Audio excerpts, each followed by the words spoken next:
Good morning, children. Today, we are going to be reading through and comprehending the second chapter of your honeycomb textbook, A Gift of Chappals. Before we start the story, let's set the scene. Mridu is a young girl growing up in Madras, now called Chennai, which is the capital of Tamil Nadu, with Tapi, her grandmother, and Tata, her grandfather. One afternoon, Tapi takes her to her aunt Rukumani's house to meet her cousins Lali, Ravi, and Meena. So, our story starts with Tapi taking Mridu to her aunt, whose name was Rukumani's house, to meet her cousins Lali, Ravi, and Meena. Now, let's begin the chapter. A smiling Rukumani threw open the door, which means Rukmani opened the door. Ravi and Meena rushed out, and Ravi pulled Mridu into the house. Wait, let me take off my slippers, protested Mridu. She set them out neatly near a pair of large black ones. Those were grey, actually, with dust. You could see the clear mark of every toe on the front part of each slipper. The marks for the two big toes were long and scrawny. So, as Mridu reaches Rukumani's house, she finds Rukumani at the door. Ravi and Meena, her two cousins, race out of the house and rush to take Mridu into the house. But Mridu protests and says, she asks them to allow her to keep her slippers properly outside. When she proceeds to do that, she notices a pair of large black slippers, which were in fact grey with dust. And you could see the mark of every toe on the front part of each slipper. And the marks for the two big toes were long and scrawny. Now, scrawny is another word for thin, and the author is trying to suggest skinny toes by using this word. Now, let's proceed. Mridu didn't have much time to wonder about whose slippers they were because Ravi dragged her to the backyard, behind a thick bitterberry bush. There, inside a torn football lined with sacking and filled with sand, lay a very small kitten, lapping up milk from a coconut half shell. Now, Mridu might have wanted to think and wonder whose slippers those big black or grey with dust slippers were, but she didn't have the time to do so because her cousin Ravi pulled her straight into the backyard of the house, behind a thick bush of the bitterberry. There, inside a torn football lined with sacking and filled with sand, she saw a very small kitten lapping up or drinking via her tongue milk from a coconut half shell. We found him outside the gate this morning. He was mewing and mewing, poor thing, said Meena. It's a secret. Amma says Pati will leave for her Paddu Mama's house if she knows we have a cat. Now, Pati in Tamil means grandmother. And now Meena is letting Mridu in on how they found the kitten and how the presence of the kitten in the house was a secret because upon its discovery, their grandmother would leave the house. People are always telling us to be kind to animals, but when we are, they scream. Oh, don't bring that dirty creature here, said Ravi. Did you know how hard it is just to get a little milk from the kitchen? Pati saw me with a glass in my hand just now. I told her I'm very hungry, I want to drink it, but the way she looked at me, I had to drink most of it to throw her off the scent. Then she wanted the tumbler back. Pati, I'll wash it myself. Why should I put you to trouble? I told her. I had to run and pour the milk into this coconut shell, and then run back and wash the tumbler and put it back before she got really suspicious. Now we have to think of some other way to feed Mahendran.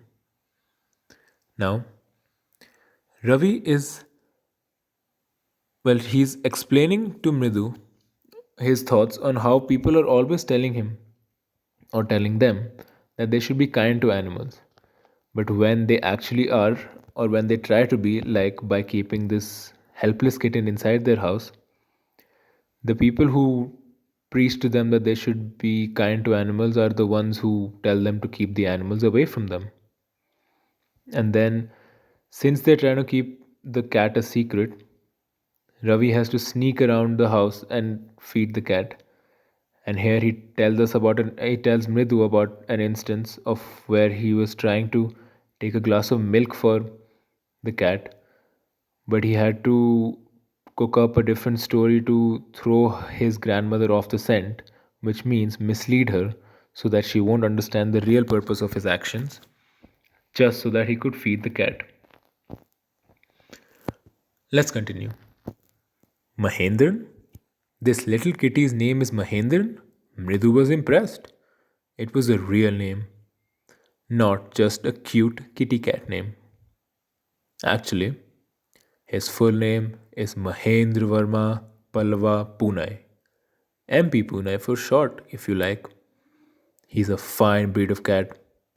Just look at his fur, like a lion's mane. And you know what the emblem of the ancient Pallava kings was, don't you? He looked expectantly at Mridu. So, this paragraph starts with Mridu expressing surprise at hearing the name of the little kitty, and Ravi proceeds to tell her that Mahendran is not just the kitty's name, that's not the kitty's full name. His full name is Mahendra Verma Punai, MP Punai for short. And he describes the kitten as having magnificent fur, equal to that of a lion's mane.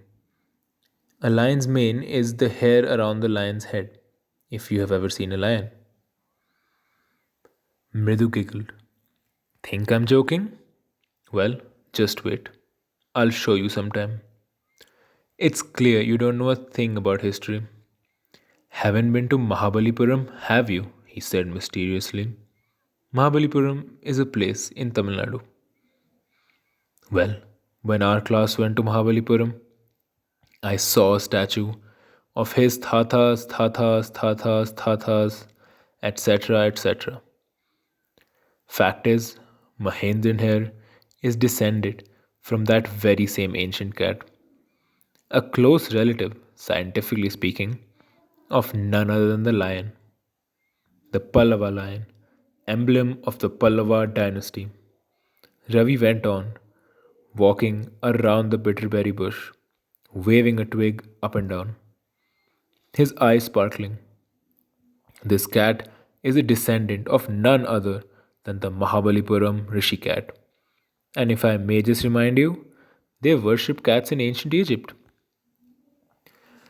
Now, this paragraph starts with Ravi trying to justify his statements of MP Pune being a regal and magnificent cat. He proceeds to tell Mridu about when he went with his class to a place called Mahabalipuram in Tamil Nadu, where he saw a statue of MP Punai's Thathas, etc. cat. Now, you might be wondering what Thatha means. Well, it's the word for grandfather in Tamil. So, he's trying to explain to Mridu that Mahendra is in fact a royal cat descended from that very same ancient regal cat. And then at the end, he reminds Mridu also that they worship cats in ancient Egypt. How he loved the sound of his own voice. Meena and Mridu exchange looks. Exchange looks means looking at each other with an understanding of something but not mentioning it. What does that have to do with anything? Mridu demanded. Huh, I'm telling you, this cat is descended from the Egyptian cat god. No, goddess. Bastet. Yeah, that's it. So, well, one of the descendants of that cat goddess was a stowaway in one of the Pallava ships, and his descendant was the Mahabalipuram Rishi cat, whose descendant is. Ravi flourished his twig at Mahendran. MP Punai here. Whoop! Eek! He shrieked, very pleased with himself. Now, Ravi continues on and says that this cat is descended from none other than the Egyptian cat goddess Bastet.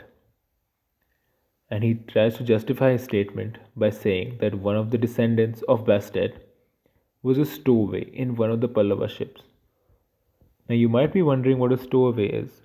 Well, it's someone who hides himself or herself in a ship or an aircraft to travel unnoticed. And Ravi is trying to tell Mridu that one of descendants of Bastet was a stowaway in one of the Pallava ships, and that stowaway descendant's descendant was the Mahabalipuram Rishi cat, which, as he has already explained to Mridu, is the ancestor of MP Punai, which makes MP Punai descendant from the cat goddess, in Ravi's way of thinking. Mahendran looked up, alarmed. He had just been sharpening his claws on the edge of the coconut shell. But worse than Ravi's awful whoop eek was a creech from the window. What a weird sound. Which means a strange or unusual sound. If Mridu was startled, MP Punai was frightened out of his wits. Which means very scared. Hair standing on end, he bounced up and scurried towards a bamboo tray of red chilies that had been set out to dry. Trying to hide beneath it, he tipped a few chilies over himself. Meow! He howled miserably. Tipped means he dropped a few chilies over himself. The creaking went on and on. What's that noise? Said Mridu. That's Lali learning to play the violin, grunted Ravi. She'll never learn a thing. The music master just goes on playing like a train whizzing on and on, while Lali's all the time derailing, going completely off track. Which means she's never able to follow what the music master is saying, and hence they're having to suffer by listening to the horrible noises of Lali trying to play the violin. Well, that was the end of part 1. I hope you understood.